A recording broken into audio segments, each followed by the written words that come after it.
Plastic bottle farming. Jodhpur में जैकी नाम का एक सॉफ्टवेयर एम्प्लॉय रहता था। उसने जो पैसे कमाए उससे अपने गांव में जमीन खरीदा। उस जमीन में खेती करते हुए जैकी से उस गांव का देशमुख, क्यों भाई जैकी, तुम्हें खेती करने की क्या जरूरत है? अरे सुना है कि तुम वो कंप्यूटर के कीज को दबाते हुए दुनिया भर घूमते हुए खूब पैसे कमा रहे हो। मिट्टी में हाथ मैले करने की तुम्हें क्या जरूरत पड़ गई? वैसे तुम यहाँ उगा क्या रहे हो? बचपन से ही मुझे खेती बाड़ी का बहुत शौक रहा है और जहाँ मैं काम करता हूँ वहाँ चार चार बॉस को मुझे जवाब देना होता है, पर मेरे खेत में मैं ही मालिक हूँ ना, इसीलिए मैंने ये जमीन खरीदा। मैं सोचता हूँ कि इसमें टमाटर उगाऊं। ठीक है, जिसकी जो मर्जी वही करे, पर जब जमीन खरीदते हो तो तुम्हें इतना तो सोच लेना चाहिए कि इस गांव में कोई बड़ा है, उससे सलाह मशवरा करना चाहिए, फिर जमीन खरीदना चाहिए। इतना भी दिमाग नहीं है तुम्हारा? भाई तुम इतने पढ़े लिखे हो, ऐसी छोटी छोटी बातें भूल जाओगे तो कैसे चलेगा? अरे पैसे मेरे, जमीन मेरे, मैं खरीद रहा हूँ तो इसमें बीच में आप कहाँ से आ गए? आपको बोलने की क्या जरूरत है? अरे गांव का सरपंच हूँ इसीलिए मैंने तुमसे पूछ लिया। और ये क्या, तुम मेरी मर्जी, तुम्हें बताने की क्या जरूरत है, ऐसे बोल रहे हो? चलो कोई बात नहीं, कहते हो कि टमाटर उगाओगे, अगर तुम्हें किसी चीज की जरूरत हो तो तुम्हें मेरे पास ही आना होगा। इसलिए जब भी कोई बात करो तो जबान संभाल कर बोलो। आपसे मुझे कोई काम नहीं पड़ेगा, अब आप जाएंगे तो मैं अपना काम करूंगा। तो देशमुख को बहुत अपमानित महसूस हुआ, तो वो अपने गाड़ी में जाते जाते अपने असिस्टेंट से, इसे बहुत ज्यादा घमंड है, इसके इस घमंड को चूर चूर करना होगा। उसके खेत को जाने वाले पानी को बंद कर दो। जब पानी नहीं होगा तो वो टमाटर कहाँ से उगाएगा, देखते हैं। ठीक है मालिक, कहकर उसके खेत को जाने वाले पानी को बंद कर दिया। जब खेत को पानी नहीं मिला तो जैकी चिंता में पड़ गया। ये देखकर उसकी पत्नी माही, क्यों, क्या हुआ जी? आप इतने परेशान क्यों हो? आप खेती करने के लिए बड़े जोश के साथ आए और अब यूँ चुपचाप क्यों बैठे हो? अरे कुछ नहीं माही, परसों खामखा उस देशमुख के साथ मैं उलझ गया था। उसे ये बात बुरी लगी तो उसने मेरे खेत के लिए पानी बंद कर दिया। अब बिना पानी के मैं टमाटर कैसे उगाऊं? तो इसमें ज्यादा सोचने की क्या बात है? हम अपने खेत में कुआं खोद लेते हैं या फिर बोर डलवा देते हैं, समस्या दूर हो जाएगी ना। मैंने ये भी जांच कराया, लेकिन अपने खेत में पानी नहीं है, इसीलिए मैं चिंतित हूँ। तो आप चिंता न करो, आप सॉफ्टवेयर इंजीनियर हो ना, तो आप इतना तो जानते ही होंगे कि दुनिया भर में जहाँ पानी कम हो वहाँ पर खेती बाड़ी कैसे की जाती है। ये सब इन्फॉर्मेशन आप नेट में ढूंढ लो, फिर उसी तरह खेती बाड़ी यहाँ करो। ऐसा कहते ही जैकी ने अपना लैपटॉप खोला। काफी देर खोजने के बाद उसे एक आइडिया आया तो वो उछल पड़ा। अगले दिन वो कबाड़ी के पास गया। अरे भैया, पीने के बाद जो लोग प्लास्टिक बोतल्स फेंक देते हैं वो तो तुम्हारे पास होंगे ना? वो सब बोतल आप मुझे बेचो, मैं तुम्हें ज्यादा पैसे देकर खरीदूंगा। कहकर उससे सारे प्लास्टिक बॉटल्स खरीद लिए, उन्हें ट्रैक्टर में डालकर ले जाने लगा। ये देखकर देशमुख अपने असिस्टेंट से, देखा, बड़ों की बात ना मानने का नतीजा, यूं प्लास्टिक बॉटल्स को जमा करके बेचना पड़ता है कबाड़ी की तरह। देशमुख जी, अगर ये प्लास्टिक बोतल भी खत्म हो गए तो इसका क्या होगा? अरे होगा क्या, आकर मेरे पैर पड़ेगा बस। अरे इस कमबख्त के पास और कोई चारा भी नहीं है। मैं भी देखता हूँ कि ये इस गांव में टमाटर कैसे उगाता है, हैं? ताकि इन सब बातों पर ध्यान ना देते हुए उन बोतलों को लेकर अपने खेत की ओर गया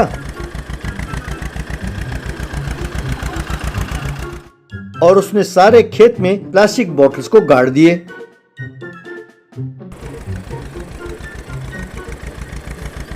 ट्रैक्टर में पानी लाकर वो टमाटर के पौधों को पानी देने लगा। ये देखकर देशमुख, अरे लगता है कि इसके अकल घुटने में है, प्लास्टिक बोतल से पानी भर रहा है। ऐसा ही रहा तो खेत में पानी कब जाएगा और टमाटर कब उगेंगे? कहकर हंसने लगा। लेकिन उस साल टमाटर की बहुत बढ़िया फसल हुई।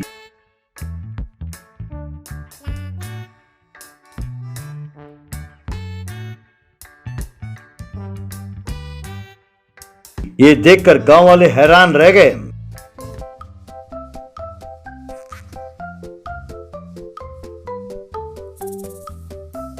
अरे हो ना हो, पढ़े लिखे जैकी ने कमाल कर दिया।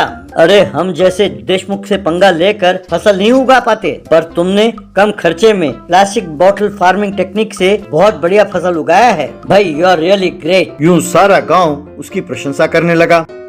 यूं सारा टमाटर बेचकर जैकी ने खूब पैसे बनाए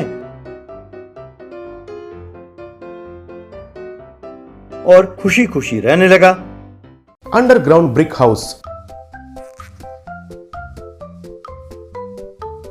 एक गांव में दिवाकर और राधा कहकर पति पत्नी रहते थे। दिवाकर कुछ काम काज करे बिना जब भी देखो घर पर ही बैठता था। तब उनकी पत्नी उनसे ये बात पूछी तो दिवाकर देखते रहो, मैं आगे आगे कैसे धनवान बन जाता हूँ, बहुत पैसे कमाता हूँ, देखते रहो। हाँ हाँ, बनोगे बनोगे। घर में इधर का ग्लास उधर नहीं रखते हो, नौकरी नहीं करते हो, व्यापार नहीं करते हो, ऐसा कुछ करे बिना धनवान कैसे बन जाओगे? मैं ही कुछ ऊपर नीचे करके तुम्हारे परिवार को चला रही हूँ। अब मुझसे नहीं होगा, तुम्हें 6 महीने का वक्त देती हूँ। इतने में अगर तुमने कुछ करके पैसे कमाना शुरू नहीं किया तो मैं अपने मायके चली जाऊंगी, खबरदार। कुछ काम करने का जरूरी मुझे नहीं है, मुझे एक बेहतरीन आइडिया आया है। उस आइडिया से हमारा जिंदगी यूं ही बदल जाएगी। उसके बाद जिंदगी भर कुछ काम करे बिना गुजर जाएगा, देखते रहना। बिल्कुल देखूंगी, देखती ही रहूंगी, केवल 6 महीने, याद रखो। बाद में दिवाकर उनका दोस्त सतीश के घर गया और उनसे उनका और उनका पत्नी के बीच में जो हुआ वो बताया। देखो सतीश, तुम कुछ तो करके मुझे मदद करके मेरे संसार को बचाना चाहिए भाई। जरूर करता हूँ यार, मुझे क्या करना है बताओ, मुझे क्या करना चाहिए? इस गांव में सब लोग तुम्हारे बहुत इज्जत करते हैं, कोई भी तुम्हारे खिलाफ नहीं बोलते हैं। मैं एक चिट फंड का धंधा शुरू करना चाहता हूँ और तुम मेरे लिए गारंटी बनकर रहना चाहिए। बहुत अच्छा विचार है दिवाकर, अगर तुम अपने भलाई के लिए सोच रहे हो तो मैं गारंटी देना ही नहीं, निवेश भी करता हूँ। अगर तुम्हें अच्छा होगा तो तुम्हारे दोस्तों में पहले मुझे ही खुशी होगी ना। ऐसे दिवाकर चिट फंड फाइनेंस का धंधा शुरू किया और सब लोगों के पास पैसे वसूल करना भी शुरू किया। ऐसे 6 महीने गुजर गए। एक दिन दिवाकर राधा से, देखो राधा, आज से कोई घर आकर मेरे बारे में पूछे तो मैं घर में नहीं हूँ कहना, ठीक है? देखिए, आपके प्लान के बारे में मुझे समझ आ गया है।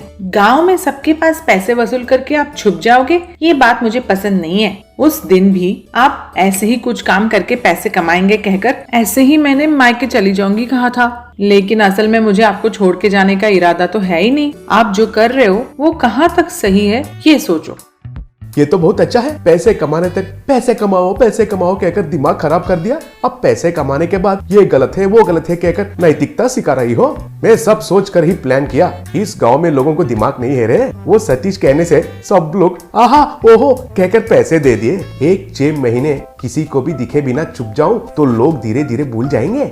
तब हम उन पैसों से शहर जाकर जिंदगी भर खुशी से जी सकते हैं। इन 6 महीने तक छुपने के लिए मैं अपना इंतजाम कर चुका हूँ, तुम भी आओ दिखाता हूँ कहकर राधा को एक कमरे में लेकर गया।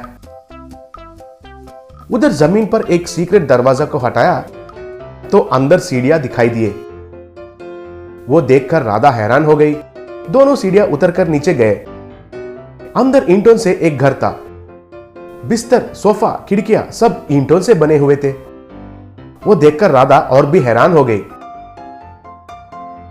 देखी हो मेरी चालाकपन, अगर मैं जो कहता हूं ऐसे किया तो कोई भी हमें पकड़ नहीं सकते हैं। अगर ये राज किसी और को बताई तो मैं खुद तुम्हें तलाक देता हूं, खबरदार कहकर धमकी दिया। अगले दिन 4 आदमी दिवाकर के घर आए। उनमें से एक आदमी राधा से, सुनिए दिवाकर कहाँ गए जी? 4 दिनों से उनका फोन भी नहीं लग रहा है। मुझे भी मालूम नहीं है, 2 दिन में आता हूँ कहकर गए और मुझे भी फोन नहीं कर रहे। मैं फोन कर रही हूँ तो भी स्विच ऑफ ही आ रहा है। कुछ दिनों के बाद सतीश उनका बेटा मुन्ना के साथ राधा के घर आया। देखो बहन, ये दिवाकर कहाँ गया है, क्या हुआ है? अगर तुम्हें कुछ मालूम है तो बोलो बहन। चिट फंड फाइनेंस का व्यापार करता हूँ कहा तो उसका भला होगा कहकर मैं खुद अपने पैसों को निवेश किया और गांव में सबका पैसों को गारंटी देकर मैं फंस गया हूँ बहन। और ये दिवाकर अब नहीं दिख रहा है। गाँव में सब लोग मेरे घर के ऊपर गिर रहे हैं बहन। मेरी संपत्ति को बेचूं तो सब लोगों का पैसे मैं नहीं चुका सकता हूँ बहन।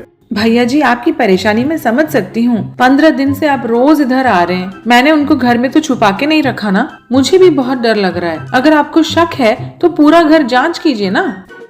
छी, ऐसा कुछ नहीं है बहन, आप ऐसे मत कहो। मैं आपके घर में जांच करूं? बिल्कुल गलत बात है। आपके ऊपर मुझे विश्वास है। चलो मुन्ना, जाते हैं। मुन्ना उस सीक्रेट लकड़ी का दरवाजे को देखकर, आंटी आंटी वो लकड़ी क्या है? नीचे जमीन पर है। तब राधा घबरा गई।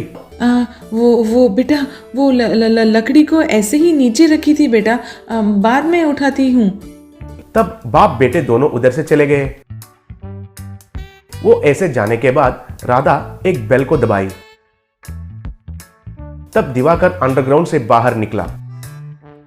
अरे वाह राधा, उस सतीश को अच्छे से कहानी सुना दिया और बेवकूफ बना दिया। ठीक है, मुझे बहुत भूख लग रहा है, चलो खाना खाते हैं।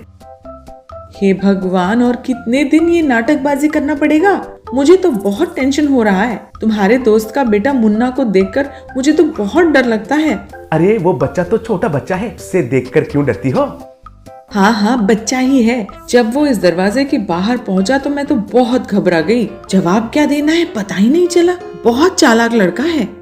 बाहर मुन्ना सतीश से, पिताजी, मुझे तो दाल में कुछ काला लग रहा है। राधा आंटी का घबराना और उनके बोलने के तरीके में कुछ तो टेढ़ा है। वो बहुत घबरा गई थी। इतने दिनों से अंकल दिखाई नहीं दिया, तो राधा आंटी ने पुलिस में कंप्लेंट क्यों नहीं किया? आप घर जाओ, मैं अभी आता हूँ। मुन्ना वापस उनके घर जाकर चुपके से एक खिड़की से देखने लगा। अंदर उसे दिवाकर खाते हुए दिखाई दिया और बाद में अंडरग्राउंड ब्रिक हाउस में जाते हुए भी दिखाई दिया। तब मुन्ना को पूरा बात समझ में आया।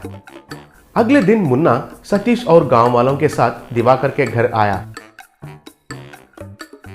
अंदर उस अंडरग्राउंड दरवाजे के पास गया। ये क्या है? ऐसे सब लोग घर के अंदर क्यों घुस रहे हैं? वो घर में नहीं है बोली थी ना, फिर से क्यों आ गए? मैं भी वही कह रहा हूँ आंटी। अंकल घर में नहीं है, लेकिन घर के नीचे हैं। उनको बाहर कैसे निकालना है ये भी मुझे अच्छे से पता है। तब सब लोगों को कुछ समझ में नहीं आ रहा था और देख रहे थे। तब मुन्ना एक लाल मिर्ची का थैली को आग लगाकर उस अंडरग्राउंड में फेंक दिया। तब अंदर पूरा धुआं आने से दिवाकर सांस नहीं ले पाया और पूरा मुंह जलने के वजह से खांसते हुए बाहर निकला। उनको देखकर सब लोग हैरान रह गए थे। तब सब लोगों को दिवाकर धोखेबाज है कहकर समझ में आ गया। सब लोग मिलकर उनको पकड़कर खूब पीटे। तब दिवाकर सब लोगों के पैसे वापस कर दिया। तब सब लोग मुन्ना की बहुत प्रशंसा किए। राधा और दिवाकर उस गांव छोड़कर भाग गए।